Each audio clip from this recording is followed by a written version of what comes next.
কোলাঘাট থেকে দুজন মহিলা ট্রেনে উঠলেন। বয়স ওই 32-33-এর মধ্যে, তবে এটা আমার অনুমান মাত্র। কি জানি বয়স বেশিও হতে পারে।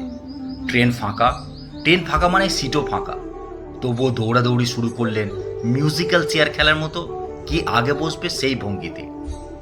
দুজনের হাতে দুটো ব্যাগ। একজনের ব্যাগে দেখলাম সজনে ডাঁটা আছে।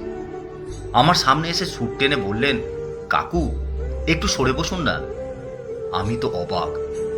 কাকু বলতেই পারে, তাই বলে 34 বছরের কোনো মহিলা আমাকে কাকু বলে ডাকবে?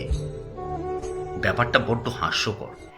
আমি হেসে বললাম, নিশ্চয়ই, সরে বসতে তো হবেই, বাচ্চাদের আবদার না রেখে পারি।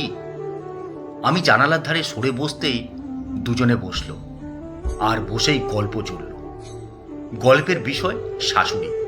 যা বুঝলাম, দুজনের শাশুড়ি নাকি বজ্জাত। শাশুড়ির যত খারাপ গুণ আছে সেইগুলোই বলছে।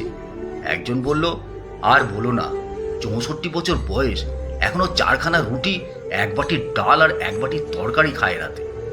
আমি তো তাই ভাবি, কি করে খায়। অন্যজন বলল, আমার শাশুড়িও তাই, ডবল ডিমের আমলেট ছাড়া খাবে না, 1 থালা মুড়ি আলুর দম দিয়ে ভালোই সাঁটায়। অন্যজন শুনে বলল, সব বাড়িতেই এক, আমারটা তো আবার আর এক। আমি যে কালারের শাড়ি পরবো, আমার দেখা থেকে ঠিক ওটাই পরবে। আরে বাবা, রংচঙের শাড়ি পরলেই হবে? মানাতে হবে তো। 1 নম্বরের হিংসুটে। আমাকে আবার বলবে কচি খুকি। খুব রাগ ধরে তখন।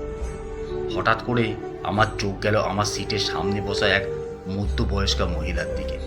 উনি ছোলা ভাজা খাচ্ছেন, আর এই 2 মহিলার দিকে তাকিয়ে তাকিয়ে কথোপকথন শুনছেন মনোযোগ দিয়ে, আর মাঝে মাঝে ঘাড়ও নাড়ছেন। কথোপকথনের বেশ কিছুটা শোনার পর ছোলা ভাজা চিবোতে চিবোতে এই 2 মহিলাকে জিজ্ঞেস করে বসলেন, অনেকক্ষণ ধরেই তো শুনছি, ভালোই বলছো। শাশুড়িরা খুব সাংঘাতিক তো তাহলে। তা তোমাদের বরগুলো, ওরা ভালো নাকি শাশুড়ির মতোই বজ্জাত? দুজনে বলল, বর ভীষণ ভালো।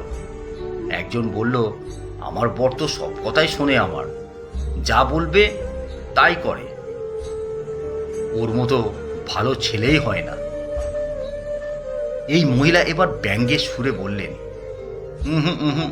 অঙ্ক মিলছে না, যেমন গাছ তেমনি তো ফল হবে। শাশুড়ি খারাপ, বর কিভাবে ভালো হলো? তেঁতুল গাছে আঙুর? কি জানি বাবা।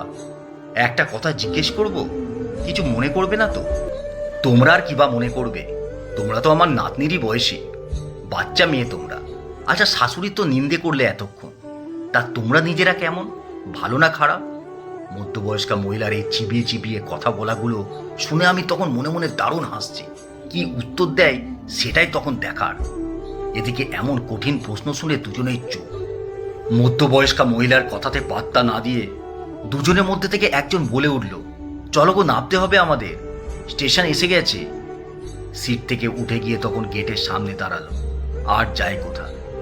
এই মধ্যবয়স্ক ভদ্রমহিলা বলে উঠলেন, জানি, পালাবে এবার। নামতে হবে না ছায়। কথা সহ্য হলো না বলে উঠে গেল। আমাদের পাড়াতেও এরকম 2-1টা আছে, এদের বয়স যেন বাড়তেই চায় না। বাইরের লোকের কাছে কচি খুকি সেজে থাকবে, তাতে এদের দোষ নেই। শুধু শাশুড়ি কচি খুকি বললেই যত দোষ।